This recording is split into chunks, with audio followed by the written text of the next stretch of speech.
James Opiyo Wandayi amewataka viongozi wa kundi la Linda Mwananchi walio katika chama cha ODM kuacha kuchochea ghasia katika eneo la Nyanza na badala yake waunde chama cha kisiasa kukabiliana na ODM katika uchaguzi mkuu ujao. Amewataja viongozi wale kuwa wamekuwa wakimlinda Rais mstaafu Uhuru Kenyatta na kuivamia serikali ya Rais William Ruto, ila akisema hawana uwezo wowote wa kumbandua Rais Ruto madarakani. Wale wa jamaa nasikia kwa wakati huu atisijui wanapanga kuenda kuleta fujo kule Homa Bay. Wale watu sijui kulinda tumbo, wale watu wa kulinda Uhuru na watu wake, ndio ati wanapanga kuenda kuzua fujo kule Homa Bay. Wacha niwapatie mawaidha, wacheni kuleta fujo katika hizi county zetu. Kama mko na uwezo na nguvu ya kupingana na sisi, muundeni chama, muje kwa kiwanja tuonane ana kwa ana. Nyinyi watu wa linda Uhuru, nyinyi watu bure kabisa.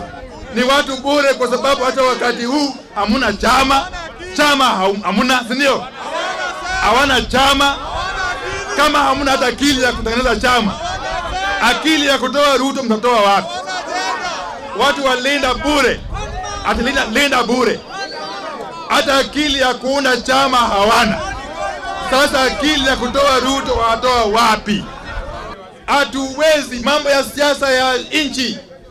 Wakati inapangwa lazima sisi watu wa hapa tuwe chonjo.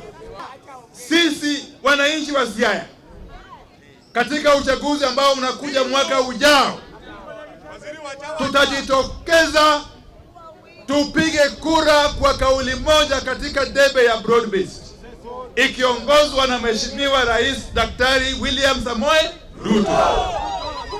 Na katika hiyo line ya Mheshimiwa Rais William Ruto, hapa chini kuanzia governor mpaka chini kwa MCA, lazima wawe watu wa ODM. United opposition are constantly criticizing President Ruto's regime without giving us an alternative. If you look at them, there is no one in that camp that can steer this country to greater heights than what President Ruto has done.